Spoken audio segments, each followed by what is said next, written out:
En esta oportunidad voy a tener el placer de exponerles un tema jurídico que tiene que ver con la parte ética de la función no solo de los jueces, sino también de las partes procesales.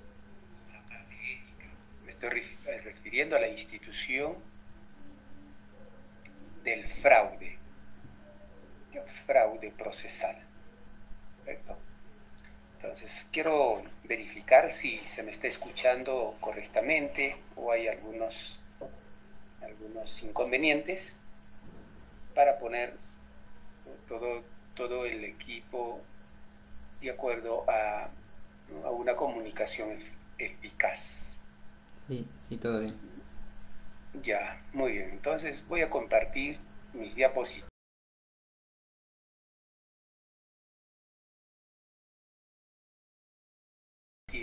¿no? El tema del fraude procesal está vinculado, está relacionado con la ética de la función que no solo los abogados, sino también las partes deben, ¿no? Actuar. Entonces, la primera pregunta que nos hacemos es, ¿cuándo estamos frente a un acto fraudulento en el proceso judicial? Es decir, ¿qué comportamiento configura un acto fraudulento en el proceso judicial?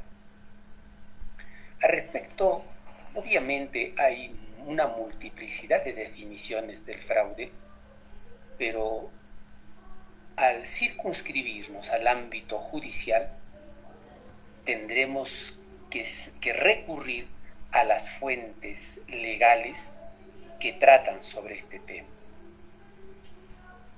Para ello, va a ser importante que hagamos una referencia a los artículos 210 al 213, 313, 329, 456 y lo que ustedes están viendo en las pantallas, que vienen del Código Civil, es decir, no del Código Procesal Civil. Y es que justamente el fraude, el dolo, están considerados en el rubro de la validez del acto jurídico, y entonces los alcances que se puedan utilizar en la tarea de configurar lo que constituye un fraude van a tener que regirse sobre la base de estas normativas. ¿Perfecto? En este sentido, el artículo 210 nos dice: dolo causante. El 210 nos dice: el dolo es causa de anulación del acto jurídico cuando el engaño usado por una de las partes haya sido tal que sin él la otra parte no hubiera celebrado el acto. Cuando el engaño sea empleado por un tercero, el acto es anulable si fue conocido por la parte que obtuvo beneficio de él. ¿No? Entonces, a través de esta norma, estamos viendo cómo el derecho, la normatividad, reacciona frente a una conducta reprobable de una de las partes. El dolo causante. El artículo 211 del Código Civil, que sigue al anterior, habla del dolo incidental. Si el engaño no es de tal naturaleza que haya determinado la voluntad, el acto será válido aunque sin él se hubiese concluido en condiciones distintas, pero la parte que actuó de mala fe responderá de la indemnización de daños y perjuicios. Luego viene otro tipo de dolo, ¿no? O sea, una conducta dolosa. El artículo 212. La omisión dolosa produce los mismos efectos que la acción dolosa. Es decir, un comportamiento doloso omisivo, ¿ya? Y un comportamiento o una acción dolosa. El artículo 213 dice: para que el dolo sea causa de anulación del acto, no debe haber sido empleado por las dos partes. Claro, pueden muy bien las dos partes ponerse de acuerdo para, ¿no?, simular un juicio con un propósito de conseguir un resultado respecto de terceros, ¿ya? Que va a haber, digamos, va a haber afectado sus intereses. Vamos a poner algunos ejemplos al final del repaso de esta normatividad. Asimismo, en el artículo 313 del Código Civil tenemos una normatividad que se está refiriendo a estos actos reñidos con la moral, ¿no? El 313 dice: administración del patrimonio social.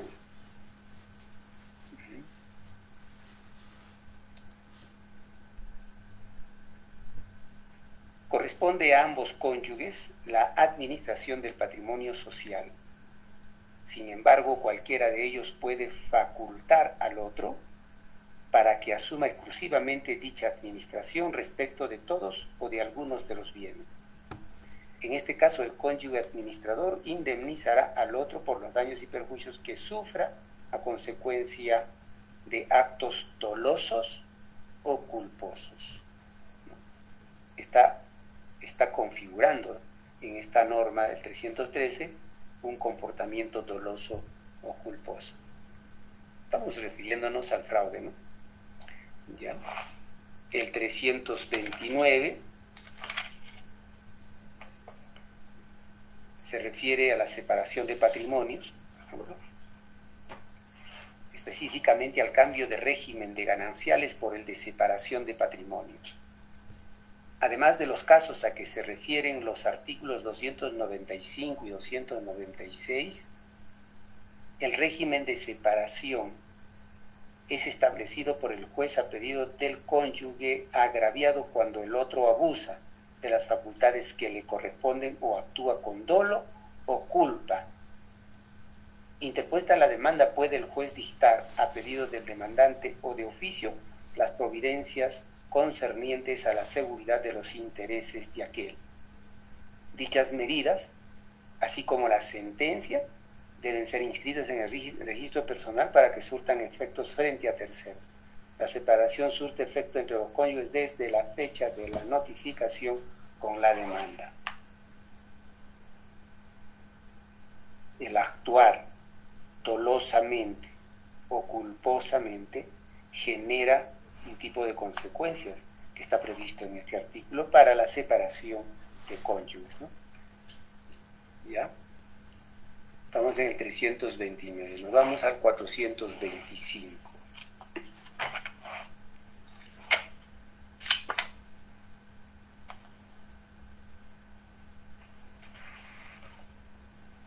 Bienes excluidos de la administración legal. Están excluidos de la administración legal los bienes donados o dejados en testamento a los hijos, bajo condición de que sus padres no los administren, y los adquiridos por los hijos por su trabajo, profesión o industria, ejercidos con el asentimiento de sus padres o entregados a ellos para que ejerzan dichas actividades. El 456.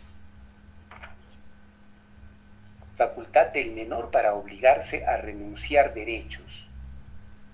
Sin perjuicio de lo dispuesto en el artículo 1358, el menor que tenga más de 16 años de edad puede contraer obligaciones o renunciar derechos siempre que sus padres, que ejerzan la patria potestad, autoricen, expresa o tácitamente el acto o lo ratifique. Cuando el acto es autorizado, cuando el acto no es autorizado ni ratificado, el menor queda sujeto a la restitución de la suma que se hubiese convertido en su provecho. El menor que hubiese actuado con dolo responde de los daños y perjuicios que cause a tercero. Dolo, ¿no? Es un dolo civil. 629.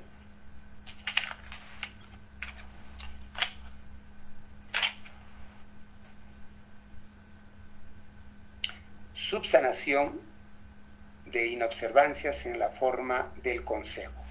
Estamos refiriéndonos al consejo de familia, ¿no?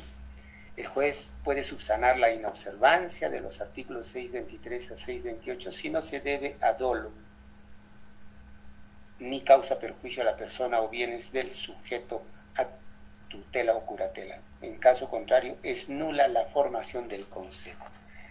Y de esta manera, para referirnos al fraude procesal, tenemos que recurrir a las figuras también, ¿no?, previstas ya en el Código Civil a propósito del fraude del acto jurídico, ¿no?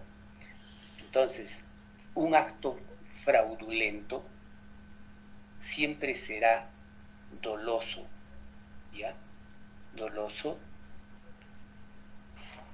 es decir, el comportamiento doloso de una de las partes se va a reflejar, ¿no?, en las vamos a decir, en las maniobras intencionales que haya podido emprender en un proceso judicial para obtener un resultado, ¿ya?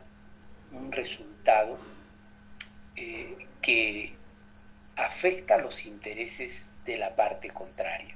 Es decir, se está buscando conseguir un resultado a pesar de que no se tiene, ¿no?,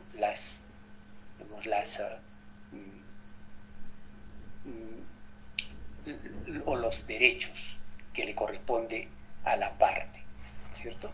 Muy bien, sigamos a ver. Estamos tratando de configurar el fraude procesal.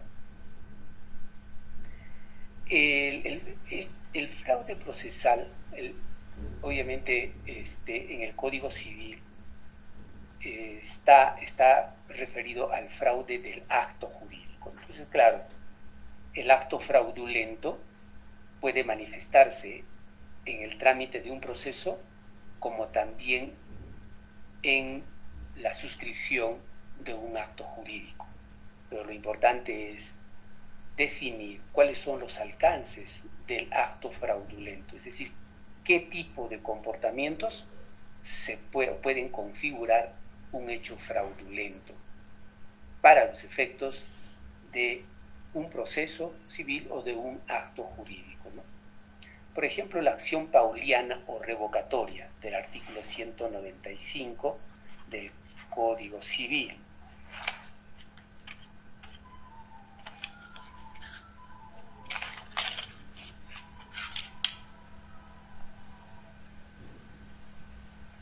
El título 7 titula Fraude del acto jurídico y el artículo 195 que lo encabeza se refiere a los requisitos de la acción pauliana o revocatoria. El acreedor, aunque el crédito esté sujeto a condición o a plazo, puede pedir que se declaren ineficaces respecto de él los actos gratuitos del deudor por los que renuncia a derechos o con los que disminuya su patrimonio conocido y perjudiquen el cobro del crédito. Se presume la existencia de perjuicio cuando del acto del deudor resulta la imposibilidad de pagar íntegramente la prestación debida o se dificulta la posibilidad de cobro. Ya vamos entrando en materia. El deudor, ¿ya?, para que no se vea afectado con el pago de una deuda en su patrimonio, va a simular que ha sido emplazado por un tercero, pero ese tercero es figurativo y entonces pretende, ¿no? pretende de repente acceder a una calidad de deudor sin patrimonio para poder cubrir la deuda que tiene. ¿Se dan cuenta? Entonces recurre a un tercero, ¿no? Y con él pactan esta afectación, de manera que para el acreedor ya no, este tercero, esta persona ya no tendría ningún patrimonio. Ese es un acto fraudulento, obviamente. Entonces, esta maniobra va a hacer de que la sentencia ¿no? en el proceso que el acreedor está ventilando en contra del deudor, aparezca que es un deudor insolvente y entonces ya no le puedan hacer ejecución forzada en el pago de esa deuda. Pero esto lo hace recurriendo a un acto fraudulento, ¿no es cierto? Es decir, poniéndose, ¿no?, de acuerdo con un tercero para que sea quien le esté afectando sus bienes y de manera que ya no quede nada para que sea afectado por su demandante, porque sencillamente su situación es de, ¿no?, de insolvente, pero solo para burlar el cumplimiento de una obligación que había asumido con respecto al acreedor. ¿Perfecto? Eso es un acto fraudulento, obviamente. Es el 195, ya es mucho más claro para definir cuando estamos frente a un acto fraudulento. Tratándose de acto a título oneroso, deben concurrir además los siguientes requisitos. O sea, si el acto de disposición, digamos, fingido, es a título gratuito, o sea, está obsequiando, está donando un bien que está pretendiendo ser afectado para la ejecución de un pago forzado. En este caso también puede tratarse de un acto a título oneroso. ¿Ya? Para ello deben concurrir además los siguientes requisitos. O sea, es un acto fraudulento, pero a título oneroso. ¿Cuáles son esos requisitos? Si el crédito es anterior al acto de disminución patrimonial, que el tercero haya tenido conocimiento del perjuicio de los derechos del acreedor, o que según las circunstancias haya estado en razonable situación de conocer o de no ignorarlos y el perjuicio eventual de los mismos. 2. Si el acto cuya ineficacia se solicita fuera anterior al surgimiento del crédito, que el deudor y el tercero lo hubiesen celebrado con el propósito de perjudicar la satisfacción del crédito del futuro acreedor, se presume dicha intención en el deudor cuando ha dispuesto de bienes de cuya existencia había informado por escrito al futuro acreedor. Se presume la intención de tercero cuando conocía o está en aptitud de conocer el futuro crédito y el deudor carece de otros bienes registrados. Claro, aquí en esta figura intervienen tres personas, un deudor y un acreedor. Perfecto. Y interviene un tercero. Entonces, el deudor ha asumido una deuda en favor del acreedor. Y ese deudor, si no tiene dinero, lo va a cubrir con sus bienes. ¿Estamos? Lo va a cubrir con sus bienes. Ahora, ese deudor, para evitar perder sus bienes, puede simular una deuda con un tercero. Y ese bien ya no va a aparecer en el activo o en el patrimonio del deudor, ¿no? Entonces, de esta manera está afectando los intereses de su acreedor, es decir, está burlando la deuda, ¿no? A ver.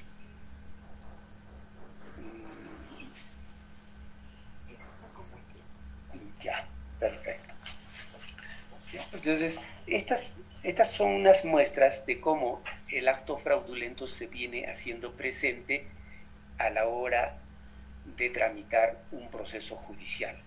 Es decir, hay diferentes maneras para poder querer burlar, digamos, una obligación o un compromiso asumido, ¿no?, recurriendo al mecanismo del mismo proceso para, ¿no?, para fungir de un deudor de repente insolvente o fungir una persona que no tiene bienes, ¿no? Pero eso justamente constituye un fraude para el proceso. Eso es el 195. El 199, acción oblicua o subrogatoria. El acreedor puede ejercitar frente a los terceros adquirentes las acciones que le correspondan sobre los bienes objeto del acto ineficaz. El tercero adquirente que tenga frente al deudor derechos de crédito pendientes de la declaración de ineficacia no puede concurrir sobre el producto de los bienes que han sido objeto del acto ineficaz, sino después de que el acreedor haya sido satisfecho. Claro, ¿no? Entonces, de todas maneras, el acto fraudulento procura, ¿no?, procura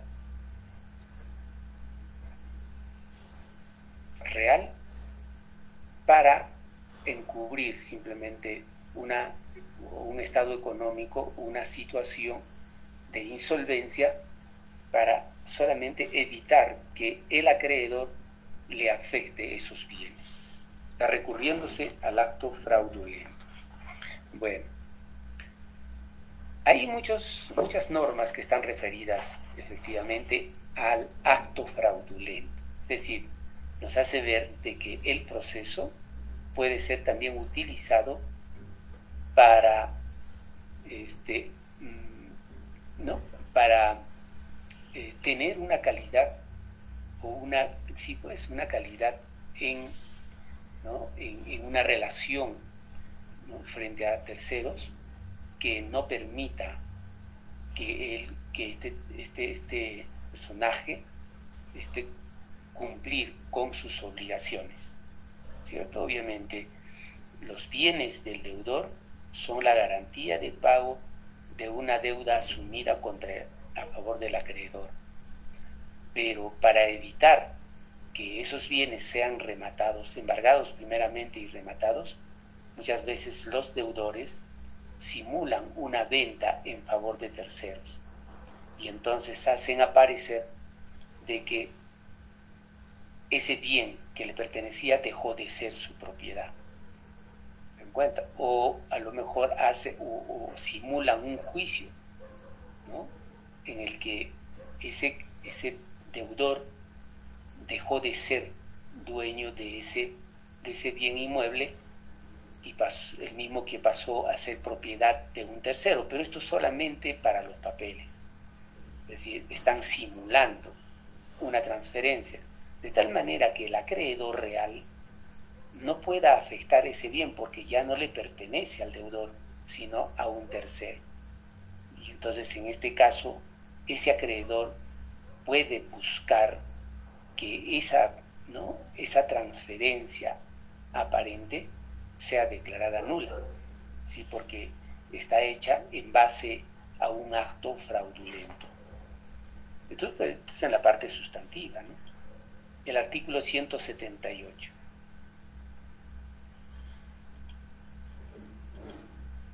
Vamos a ver. 178.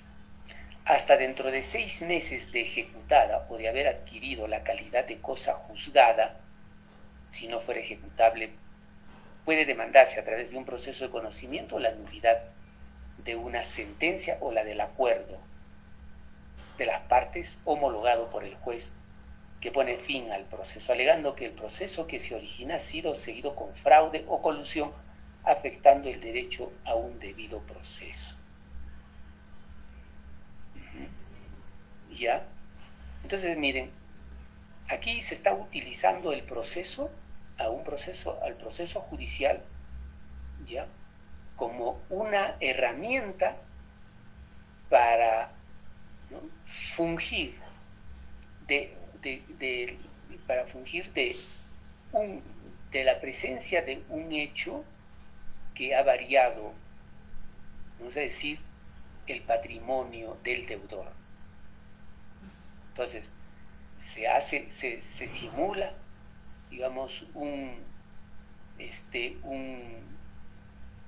proceso de cobro de soles cuando esa deuda no existía, y este demandante simulado va, ¿no?, a embargar ese bien y lo va a hacer rematar, o si no se va a adjudicar, y entonces de esa manera están cumpliendo, ¿no?, un propósito irregular de hacer que el deudor dejó de ser el propietario de ese bien, solo con el propósito de evitar que el acreedor le pueda afectar y pueda hacer que se remate el bien para que con su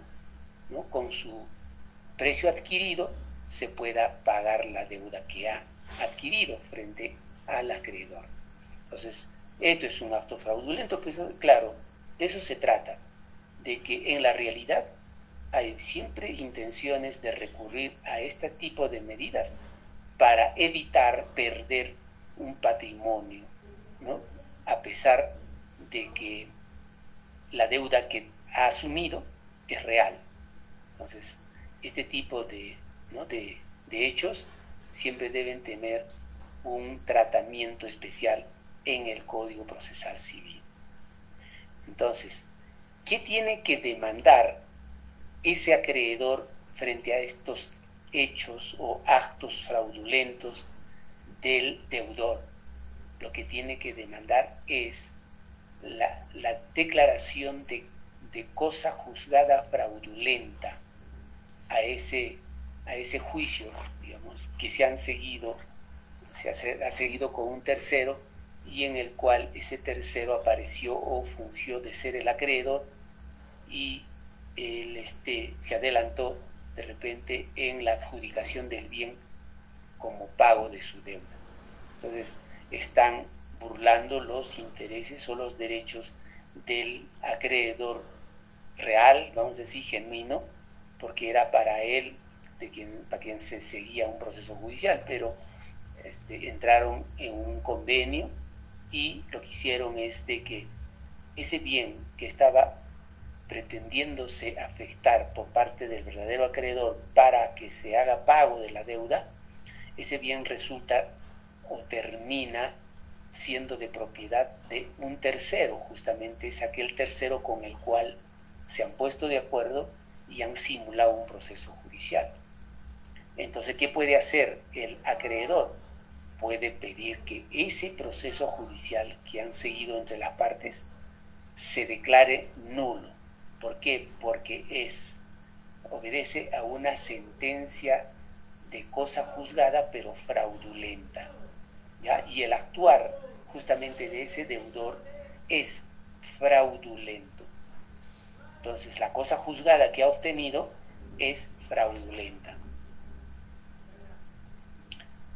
El artículo 178 habla siempre de la nulidad de cosa juzgada fraudulenta, ¿no? Dice, este acto fraudulento puede ser cometido por una o por ambas partes.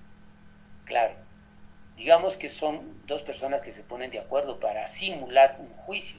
Entonces hay un demandante y hay un demandado. Entonces pueden muy bien hacer que ese proceso fingido llegue a una decisión que de repente afecte a las dos partes o solamente al deudor. Entonces estamos frente a un fraude cometido por una de las partes, o por ambas partes, o por el juez también, o por este y aquellos. Entonces, en este caso puede demandar el afectado la nulidad, ¿no? La parte o el tercero dice ajeno al proceso, la nulidad que se considere directamente agraviado por la sentencia, de acuerdo a los principios exigidos en este título. En este proceso solo se pueden conceder medidas cautelares inscribibles. El 178. Si la decisión fuese anulada, se repondrán las cosas al estado que corresponda. Sin embargo, la nulidad no afectará a los terceros de buena fe y a título oneroso.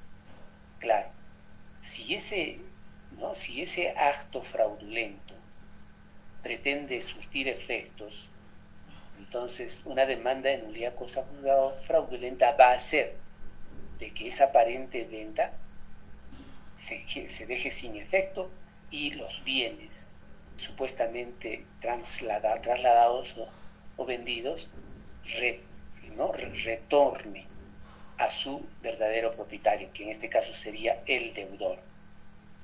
¿Ya? Si la decisión fuese anulada, dice, se repondrán las cosas al estado que corresponda. Claro. Sin embargo, la nulidad no afectará a los terceros de buena fe.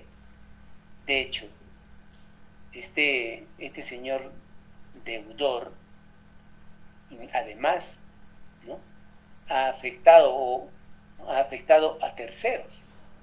Si esto es así, entonces también, obviamente, tendrá que protegerse a ese acreedor para que los bienes del deudor no terminen apareciendo como de tercero. Si la demanda no fuera amparada, el demandante pagará las costas y costos doblados y una multa no menor de 20 unidades de referencia procesal. Claro, el demandante va a poder formular su demanda de nulidad de cosa juzgada fraudulenta, ¿cierto? Ya, pero ¿qué pasa si esa demanda no prospera? Si no prospera es porque no se ha probado el fraude. Y si esto es así, entonces el demandante pagará las costas y costos doblados y una multa no menor de 20 unidades de referencia procesal. Estamos sancionando los actos fraudulentos, ¿no? El artículo 178 del Código Procesal Civil. Si la decisión fuese anulada, se repondrán las cosas al estado que corresponda. Sin embargo, la nulidad no afectará a los terceros de buena fe y a título oneroso. Si la demanda no fuera amparada, el demandante pagará las costas y costos doblados y una multa no menor de 20 unidades de referencia procesal. ¿Ya? Entonces, el acreedor va a poder hacer anular aquella deuda simulada que fungió el deudor. Entonces se declara nula, por consiguiente los bienes de ese deudor van a estar a disposición del demandante para que pueda afectar esos bienes y con su remate pueda pagarse la deuda. Entonces, en este caso, corresponde declararse la nulidad de cosa juzgada fraudulenta si es que este deudor ha recurrido a simular un proceso judicial y hubiera terminado con una sentencia, ¿no?, la que finalmente hacía que el aparente acreedor fuera el acreedor justamente, y entonces hicieran un proceso rápidamente, se simularon el proceso, sacaron el bien a remate y este tercero se adjudicó la casa, ¿no? Entonces, de hecho, esa casa era el único patrimonio que tenía el deudor frente al acreedor, pero a través de un proceso judicial han hecho de que esa casa pase a ser de propiedad de su, vamos a decir, de su demandante, con el cual se han puesto de acuerdo para simular este proceso. Ese es un acto fraudulento y se tiene que anular ese acto fraudulento, ¿no? Si la demanda no fuera amparada, el demandante pagará las costas y costos doblados y una multa no menor de 20 unidades de referencia procesal. Bueno, entonces a partir de estas instituciones analizadas, se puede tener ya una idea cabal de lo que es el acto fraudulento y en forma más específica la cosa juzgada fraudulenta. Esta es una herramienta muy interesante porque por lo general las personas que tienen una deuda frente a terceros no van O sea, no van a escatimar en impedir que se produzca ese pago a través de un juicio. Claro, porque ese pago se va a tener que hacer de manera forzada. Se va a tener que embargar los bienes de ese deudor. Se va a tener que someter a remate esos bienes del deudor. Y entonces esos bienes que pertenecían al deudor resultan perteneciendo a terceros. ¿Se dan cuenta? Entonces, de hecho que para estos efectos, las partes, el deudor y su, no sé si su demandado, han recurrido pues a la simulación de una deuda. ¿Se dan cuenta? Entonces, eso es solamente para evitar perder esa propiedad que tiene, ¿no es cierto? Claro. Si la decisión fuese anulada, se repondrán las cosas al estado que corresponda. Sin embargo, la nulidad no afectará a los terceros de buena fe y a título oneroso. Es en el 178, ¿no? Si la demanda no fuera amparada, el demandante pagará las costas y costos doblados y una multa no menor de 20 unidades de referencia procesal. Finalmente, artículo 178.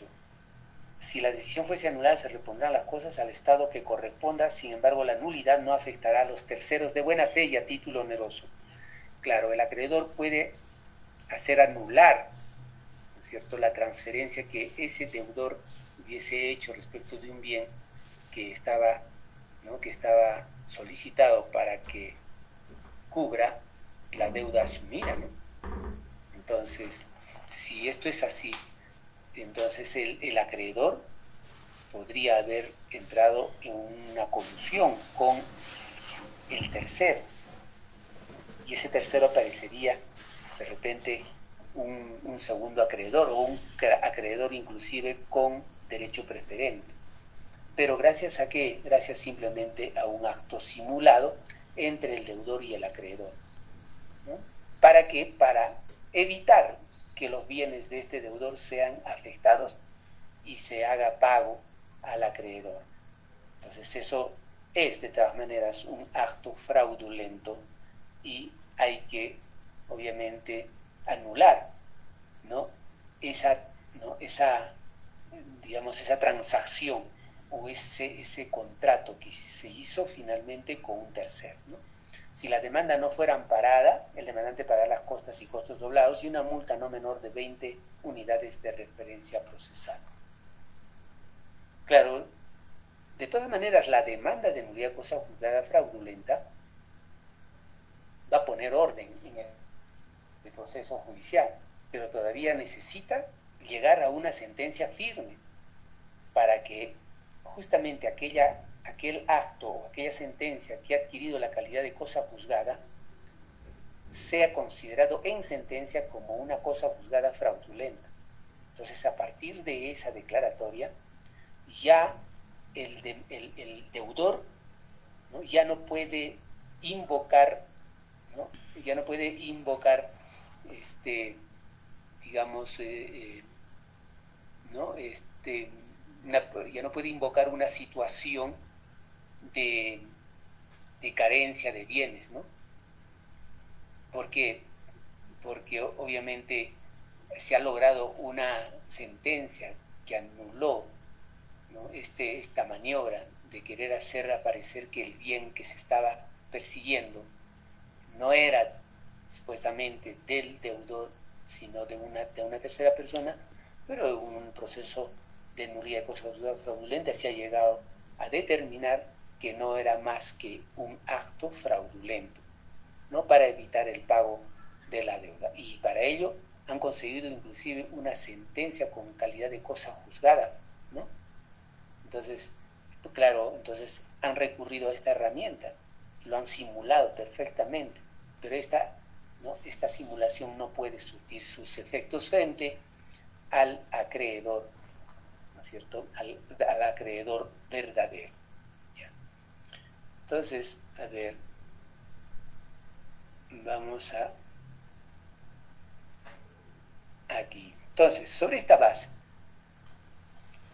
recurriendo a un texto que ha sido publicado por el expresidente del Poder Judicial sobre la base de concretos casos que son jurisprudenciales, se llega a determinar que la nulidad de cosa juzgada fraudulenta es una figura mediante la cual se busca la nulidad de una sentencia o acuerdo homologado por el juez que ha adquirido la autoridad de cosa juzgada.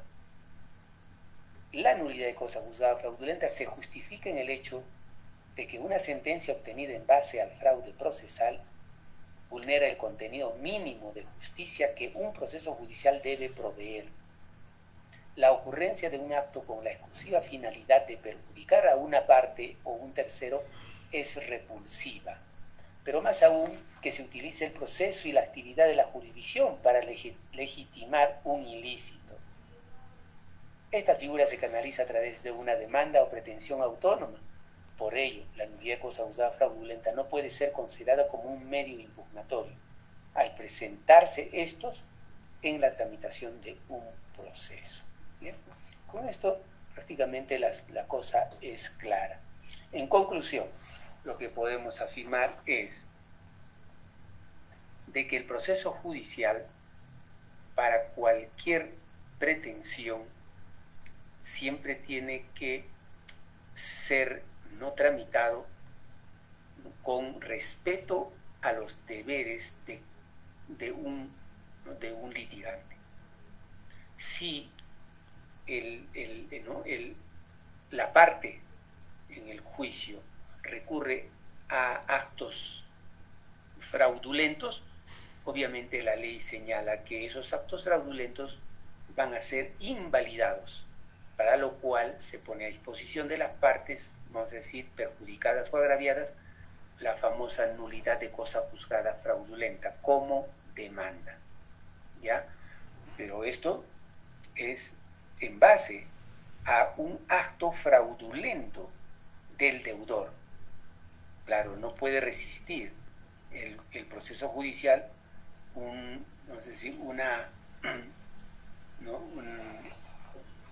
una gestión judicial que procure burlar los derechos de un acreedor real. Entonces, para eso está justamente la nulidad de cosa juzgada fraudulenta, es decir, el acto fraudulento tiene que ser anulado de todas maneras. Perfecto, hasta aquí esperamos haber cubierto algunas ideas puntuales que se hayan referido a la nulidad, al acto fraudulento como una figura que trae consigo además la posibilidad de que se pueda anular una sentencia, ¿no?, simulada a través de este proceso de la nulidad de cosa juzgada fraudulenta. Cualquier interrogante, estaría yo muy dispuesto a poder aclarar o responder las mismas. Bien, en consecuencia, he terminado mi disertación